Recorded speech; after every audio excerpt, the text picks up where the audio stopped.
Planetas aos poucos estão parando de girar, incluindo a própria Terra. Estima-se que por volta de 2,5 bilhões de anos atrás, no momento em que os primeiros organismos começaram a fazer fotossíntese, o dia durava 18 horas. Há 3,8 bilhões de anos, quando a vida se iniciou, o dia era de apenas 12 horas. E por fim, 4,5 bilhões de anos atrás, quando a jovem Terra ainda estava terminando a sua formação, os primeiros dias tinham uma duração de somente 4 horas. Mas essa desaceleração ainda não parou. Ela tende a continuar e, eventualmente, em um futuro distante, o nosso pálido ponto azul, se ainda existir, vai ter um dia tão comprido que vai chegar a durar um ano. Porém, esse processo todo muitas vezes acontece de uma maneira tão sutil e lenta que o planeta às vezes deixa de existir, mesmo antes de alcançar a sincronia. A Terra, por exemplo, talvez seja engolida pelo Sol até lá. Vamos ter que esperar isso aí para ver. Para que aconteça mais rapidamente, é necessário que o planeta esteja mais perto da sua estrela. Porém, isso pode esquentar um pouco as coisas, como é o caso do planeta 55 Cancri E. Esse é um mundo tão quente que, no lado iluminado, possivelmente possa ter oceanos feitos de rocha líquida, de magma, o que pode evaporar, subindo na atmosfera até condensar e fazer chover monóxido de silício. Isso é muito estranho. Ou seja, a princípio, planetas com rotação sincronizada normalmente ficam perto e quentes demais para sustentar a água líquida e a vida como nós a conhecemos. A não ser que ele orbite uma anã vermelha. Anãs vermelhas são bem estranhas. São um tipo de estrela com uma massa bem baixa, menor do que o nosso Sol. Elas são menores e brilham menos, e também não são tão quentes.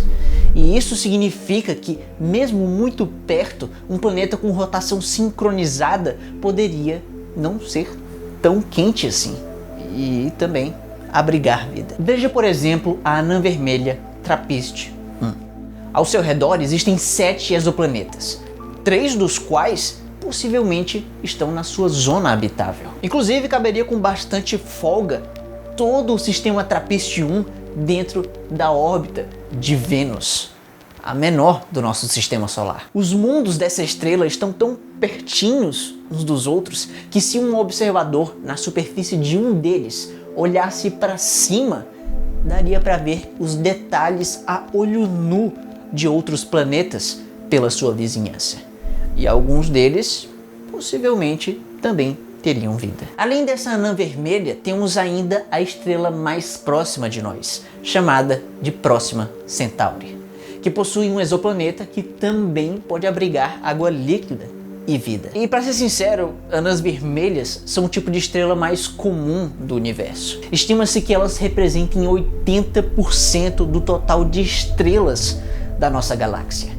E cada uma delas pode abrigar um ou mais planetas habitáveis. Provavelmente as nossas melhores chances de sobreviver como espécie no longo prazo podem estar iluminadas com a fraca luz dessas estrelas, em um planeta que não gira. E lá podemos encontrar umas formas de vida um tanto quanto diferentes. Basicamente, todos os organismos aqui na Terra evoluíram sob a influência da nossa estrela. O Sol é o principal maestro que rege o espetáculo da vida. Ele nos permite ciclos periódicos de claro e escuro, de luz e trevas, de dia e de noite. Esses ciclos determinam dentro de nós o que chamamos de ciclo circadiano, uma espécie de relógio biológico que regula processos que acontecem no interior do nosso corpo. Você, eu e basicamente todos os seres vivos à sua volta funcionam de uma maneira diferente, dependendo se está de dia ou de noite. E isso nos dá a nossa própria definição de tempo que estamos acostumados. Porém, em um planeta com rotação sincronizada, a sua estrela está sempre no mesmo lugar, parada lá no céu. E isso faz com que o conceito de tempo mude completamente. O dia e a noite não são mais uma questão temporal, mas uma espacial. Os moradores desse mundo tão exótico não vão perguntar quando vai amanhecer, mas onde é o amanhecer. Ó, você dobra ali nas 11 da manhã à esquerda, você acha lá o bebelô, viu? Entendeu? E agora, aperte os cintos, porque vamos entrar numa parte muito especulativa de como seria o ambiente e a vida extraterrestre em lugares como esses. Para começar, nesse planeta, no seu ponto mais próximo à estrela, vai ser sempre meio-dia. O Sol vai estar sempre logo acima da cabeça dos seus moradores, se eles tiverem cabeça. Esse seria o lugar mais quente, onde os raios de luz atingem em cheio. E talvez seja um deserto sem água líquida e hostil à vida, em que as temperaturas podem estar por volta de 100 ou 200 graus Celsius. Mas à medida que a gente vai andando e se distanciando desse lugar, vamos encontrando regiões onde os raios de luz vão pegando mais de raspão na superfície. A estrela parece um pouco mais próxima da linha do horizonte. Quem sabe isso para nós seria algo como viver perpetuamente umas 9 da manhã ou 4 da tarde. Nesse ambiente menos quente, poderíamos encontrar lagos e rios escassos, além de alguns seres que parecem plantas, que tiram a sua energia da luz. Porém, não necessariamente isso quer dizer que seriam verdes, seja por um acaso da evolução ou porque o espectro de luz emitido por uma anã vermelha é diferente do emitido pelo nosso Sol. E indo mais longe, chegamos próximo ao limite que separa o dia da noite. A estrela, nesse lugar, já está perto de se esconder por trás do horizonte. Parece que nós estamos vivendo um eterno amanhecer ou um pôr do sol.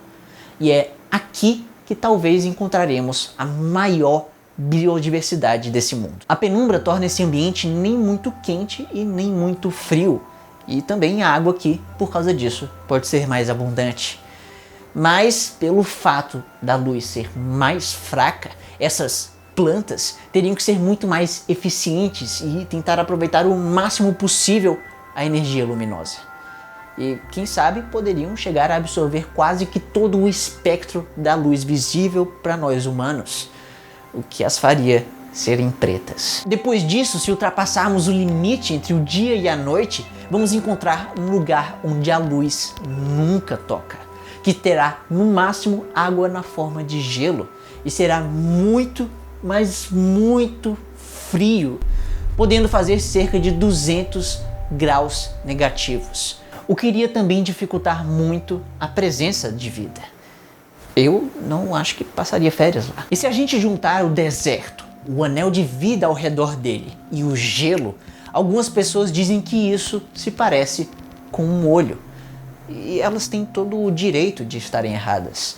Mas de qualquer forma, é por causa disso que esses mundos são conhecidos como planetas globo-oculares. Mas talvez muitos deles sejam diferentes disso, porque as coisas ficam ainda mais interessantes quando adicionamos a atmosfera. Se existir água suficiente, o lado mais quente faria com que a radiação incessante evaporasse uma quantidade gigantesca de água, formando o maior berçário de nuvens desse mundo. Elas iriam subir bem alto na atmosfera, como um geyser planetário, formando uma larga camada branca de nuvens. E isso faz com que muito mais luz seja refletida para fora do planeta, fazendo com que o lugar mais quente da superfície não seja tão quente assim. E isso cria uma circulação de ar que aquece a metade fria e esfria a metade quente, o que pode causar um fenômeno incrível, como é o que eu digo nos stories que eu acabei de postar no Insta. Depois vai ver lá que você não imagina aquilo, viu? Isso facilitaria a presença da vida nesses lugares, mas mesmo com tudo isso, o planeta ainda ofereceria mais desafios. estações extremas trariam grandes mudanças de temperatura, e com isso, seres vivos poderiam aprender a funcionar de duas maneiras diferentes, dependendo da época do ano, ou quem sabe poderiam ocorrer grandes migrações em massa, grupos gigantescos correndo pelas suas vidas. E enquanto isso, teriam que tomar cuidado com chuvas torrenciais e correntezas de proporções épicas, inundando rapidamente tudo, até onde a vista alcança. Sem falar que ventos a milhares de quilômetros por hora poderiam cortar o planeta como se toda a atmosfera fosse um grande furacão de escala planetária. Por isso que equivalentes a plantas e animais teriam que se segurar firme no solo. Talvez teriam que ser robustos e pesados, ou aerodinâmicos, ou apenas se esconderiam o máximo possível no subterrâneo. E no meio desse caldeirão de formas de vida, talvez ainda exista a chance de que uma delas um dia olhe para cima, para as estrelas, e se pergunte se está realmente sozinha no universo. E dentre todos os lugares do universo, até onde sabemos, nós moramos exatamente no único planeta que possui tardígrados. E para saber como destruí-los, basta clicar bem aqui. Olha que coisa. E esse vídeo de agora deu um trabalho gigantesco para fazer. Por isso, se você gostou, deixa aqui o seu like e o seu comentário, que eu sei que pode parecer só um detalhe, mas essa é a única maneira do YouTube entregar os meus vídeos por aí. E não se esqueça que quarta tem vídeo novo. Tchau!